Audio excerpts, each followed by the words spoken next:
So, as we continue exploring the various contexts, critical genealogies behind posthumanism, we now turn to disability studies, which has been also a very important literary theoretical antecedent from which critical posthumanism has drawn and has assimilated, shall we say, into its own thinking about uh, normative forms, the state of the human body, the question and concern with relatedness, etc.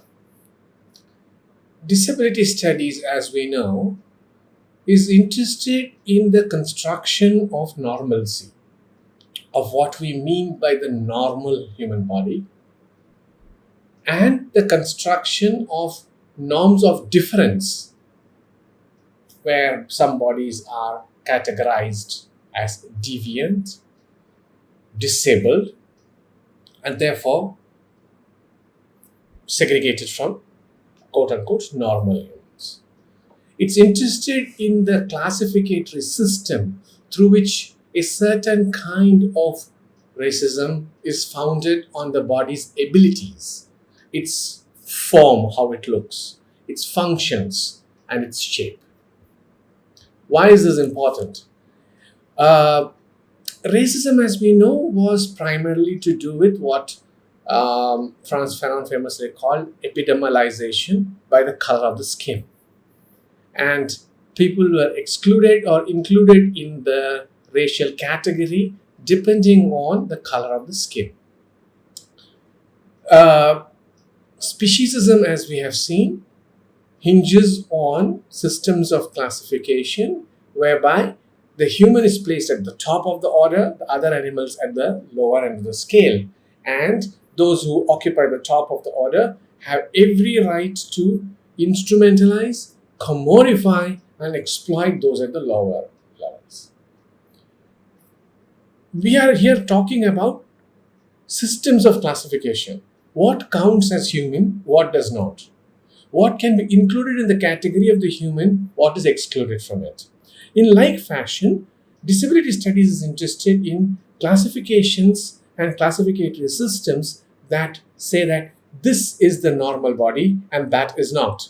That this is part of the larger category human and this is not. So, systems of classification are not neutral. They are based on a set of values, they are based on a system of thinking which then determine what's included and what's not. These are, of course, also politically motivated. They have political consequences, as we have recorded and spoken of several times in the last few sessions. That when women are not classified as human, or when the Jews have not been classified as humans, then there have been political consequences for their exclusion. And this is why disability studies is interested in the category of the normal body, which is based on what is the body's ability like, what is the function, what is the shape and form. Disability by itself is not a uniform category, as we know. It involves a range of systems of classification, from the medical to what the government proposes it should be classified as. And you will know that there are differences in the kinds of disability and the degrees of disability. So you will have benchmark disability, for instance, which has a certain statistical requirement to demonstrate that this much means you are benchmark. You have benchmark disability. How do these evolve? Who invents them?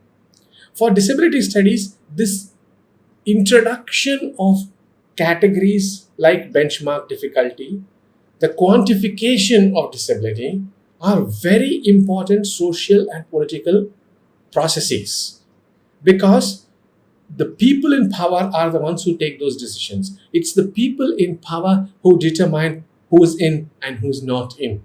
So, for disability studies, the modes of classification, the forms of authority that determine the classification are crucial. There is, of course, also the fact that perceptions of the body, of a body which is labeled different, deviant, or disabled, are determined by popular culture, public discourses.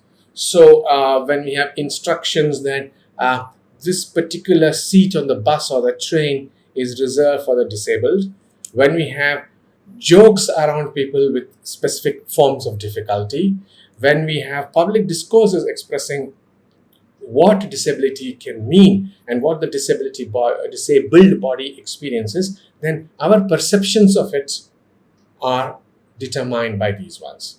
So it's not quite that, oh, there is the filmic representations of this, or there is the public discourse in the newspaper about it, and that it's just fine. No. It's important to recognize that our perception of it, our perceptions of the disabled body, are shaped by public discourses, images about the disabled, about the different. Humans, as we know, have constantly introduced boundaries between the human and the non-human, between the living and the non-living. For example, monsters depicted as things that are beyond the human.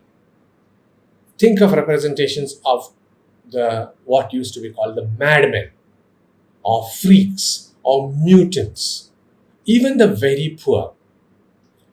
These are outside the rubric of the human.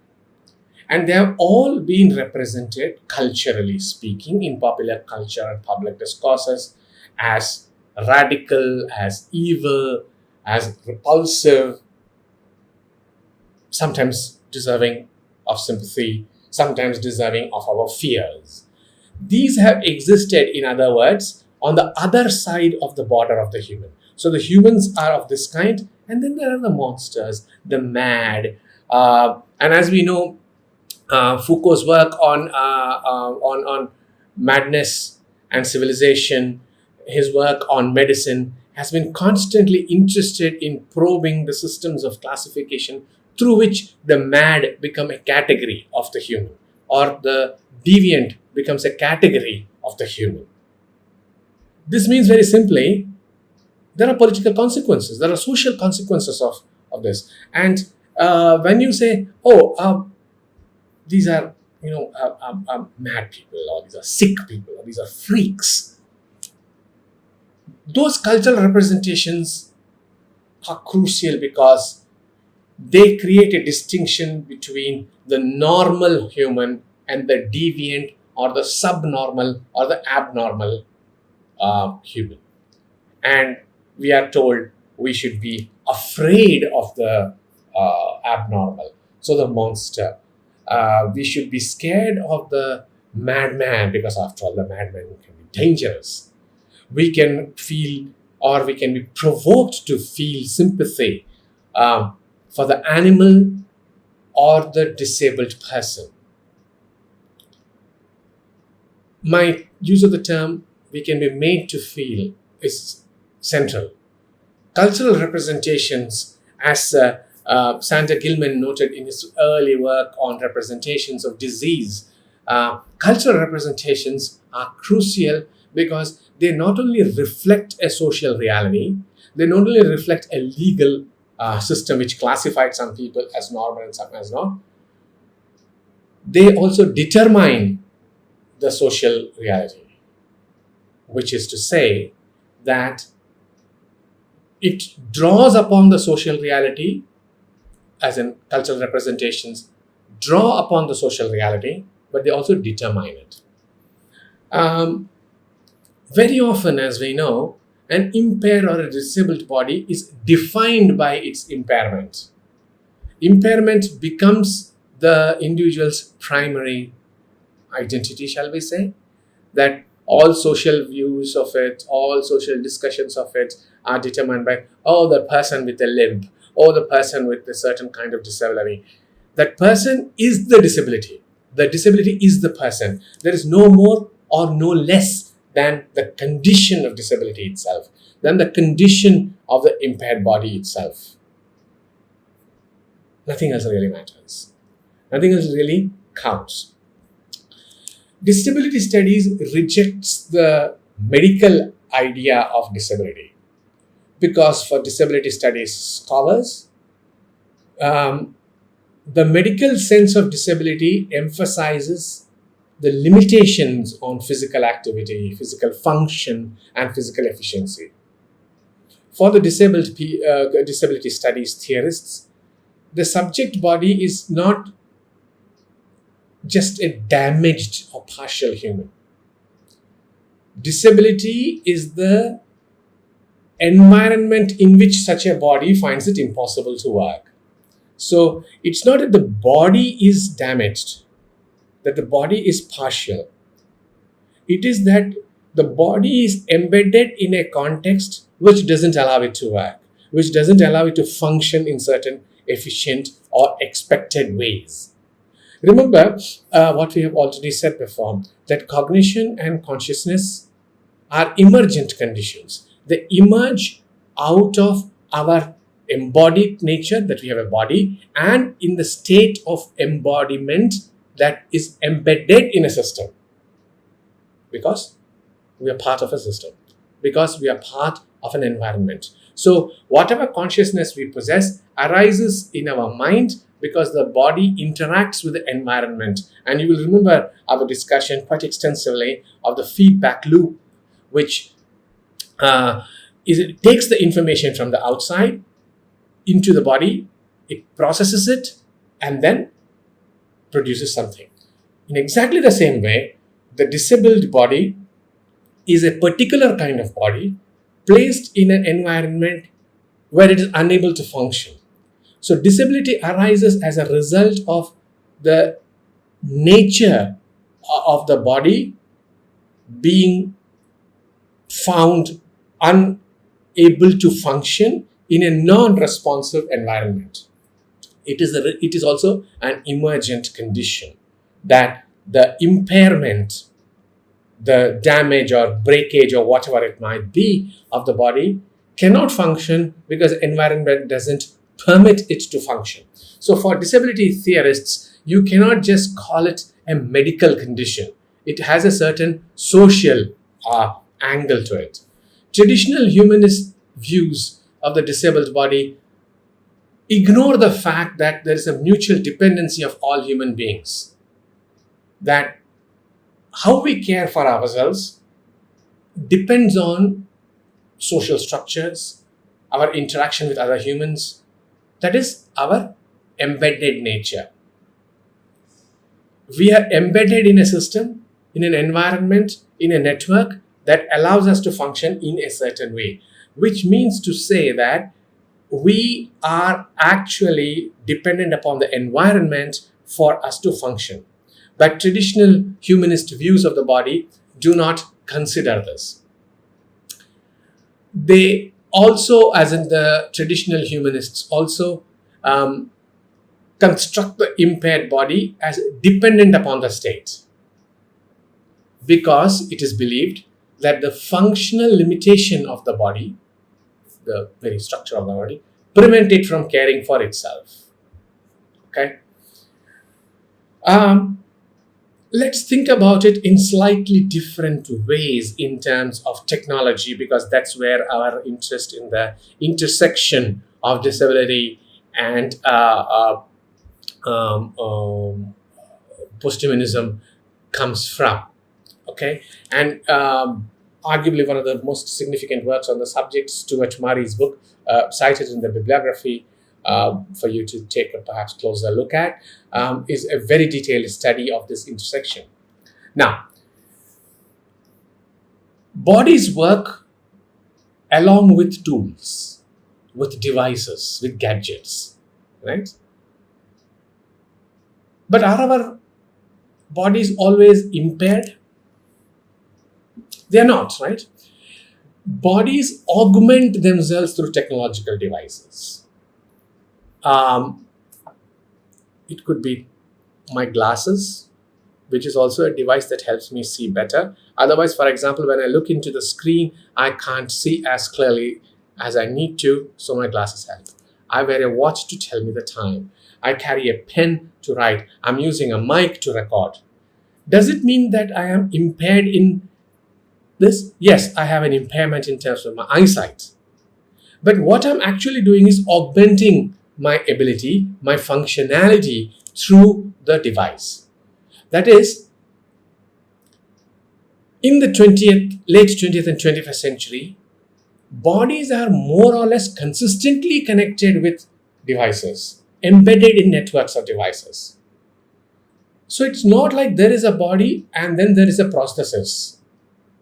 Bodies have, for a very long time, been bodies plus machines, where the body co-evolves in conjunction with machines. And remember, this is a crucial post-humanist insight, that it's not like technology follows the human. No. The technological device is what we humans have co-evolved with. And our body has been the first technological device. The use of the opposable thumb, the making of tools to go alongside it. We have co-evolved with technology. So it's not like there is the body plus the machine. So-called natural and normal bodies are themselves bodies plus machines, or bodies machines integrated. This means we need to understand that bodies are networked. They are hybrids. The subjectivity of the individual, the identity of the individual is constituted through that network, or the connection that the body makes with machines and tools. Ability for the normal body is not the consequence of just the way body shape or the body's functionality, but how we have normalized a certain kind of relationship with devices, that we have standardized networks of devices into which we have placed the bodies. This could be simple things like, I said, the glasses that I wear, the door handles which we open. We have evolved with them, which means our normal functioning itself is the result of our being embedded in networks of devices. The difference is, for the disabled body, for the impaired body, for the body with a slightly different morphological, functional structure, such networks don't exist. There are no networks for how and from which the impaired body can be placed, networked with, and function. So this is an important understanding. Ability is not innate, is not immanent to the body. Ability is the conjunction of the body with a network of devices and technologies. For the disabled body, for the impaired body, there is no such network. So, suppose we see persons who have prostheses as cyborgs, where there is a merger of the body and technology. If we assume that all embodiment is complex, and all embodiment means the merger of bodies with technology, as the post-humanists argue, then the disabled body's merger with prosthesis is one more example of it. So if the quote-unquote normal body is also the result of the merger of the body with technology, that is what the person with the crutch or the prosthetic foot or the blades on the feet, remember Blade Runner, the athlete, I am quote-unquote normal with this.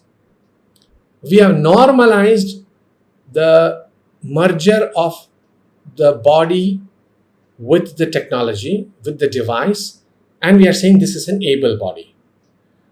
So why is it different for the impaired body that uses a prosthesis, which uses an attachment of some kind? It's one more example of a complex embodiment, which means to say there is no embodiment which is not complex. Our quote-unquote normal bodies are also complexly embodied because it's embedded in a network of devices and processes. Disability studies critiques normative bodily models, and it asks that we recognize complex and creative models of embodiment. exactly like posthumanism does. Let's turn to some specific components now of disability studies and how it has helped us move into posthumanist thought or its intersections with posthumanist thought. Disability, limitations within quotes, and transhumanism. Disabled bodies have always been those considered to be limited or possess limitations. Now, transhumanists, as we know, seek an overcoming of the limitations of the human body and form by saying that we can evolve higher than what we are, better than how we are through technology. Disability studies points out that subjects of different kinds and the normal are exclusionary categories, and they deny different forms of the body. We have a certain sense of the normal body, and others are excluded. For disability studies, but there's a wide range of bodies. There are different forms and functioning bodies. The disabled is one kind of a body. Now, this means that the subject is not a unitary subject, right? Posthumanism also believes that, right?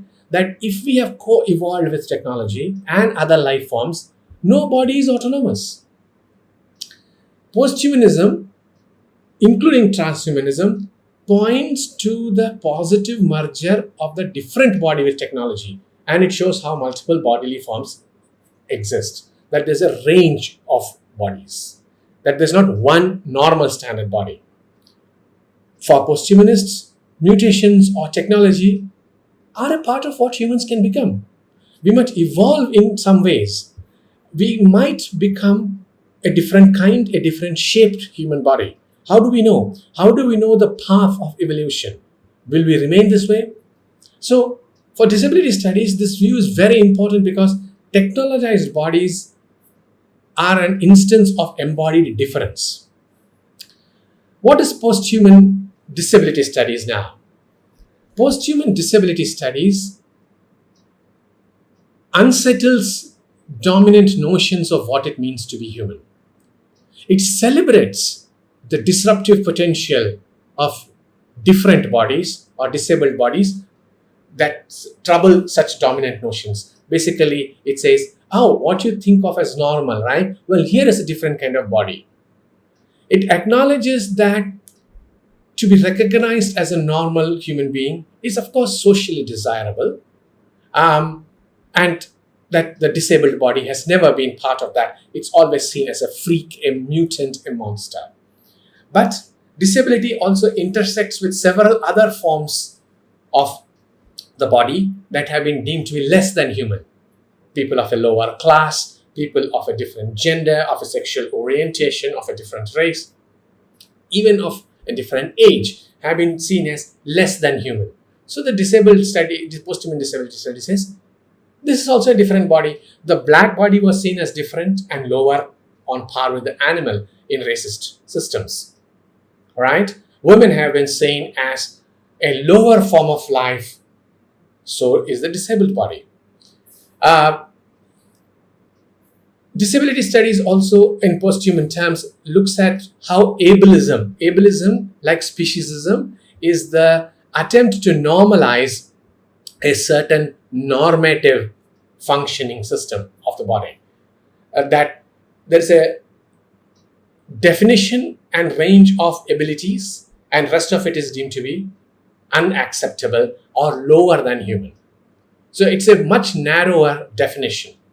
It foregrounds, as in posthuman disability studies, foregrounds as a method of interrogating various forms of oppression, and instead seeks a posthuman affirmation that this also is a kind of body. This also is a kind of different body, and bodily difference must be accepted. So, posthumanism intersects with disability studies. In conclusion, posthumanism intersects with disability studies, which seeks to address the ordinary, the everyday, the routine worlds in which such bodies are located. It examines the ways in which bodies co-become with technology, including but not restricted to people of different races, especially in the post-colonial context. and how local conditions determine how bodies live with technology. It's very interesting in the cultural and popular imaginations and imaginaries around different bodies. So the whole idea is that social and cultural categories that include and exclude, that are founded on certain ways of looking at the normal and the not normal or the abnormal, are crucial. And by focusing on complex embodiment, posthumanism draws upon disability studies, which also notes the fact that embodiment and embedding with technology and within technology determine what's normal or not. The disabled body, which makes use of prostheses and other devices, is also embedded and embodied in particular networks. So, posthumanism has much to draw upon and has drawn upon disability studies, pointing to the fact that bodies are relational, that identities are intersectional. It's not that there is an autonomous human form which attaches a device here. We co evolve with it. So, the disability studies discourse also points to the fact that identity is relational and identity is based on networks which either disempower us or empower us. Thank you.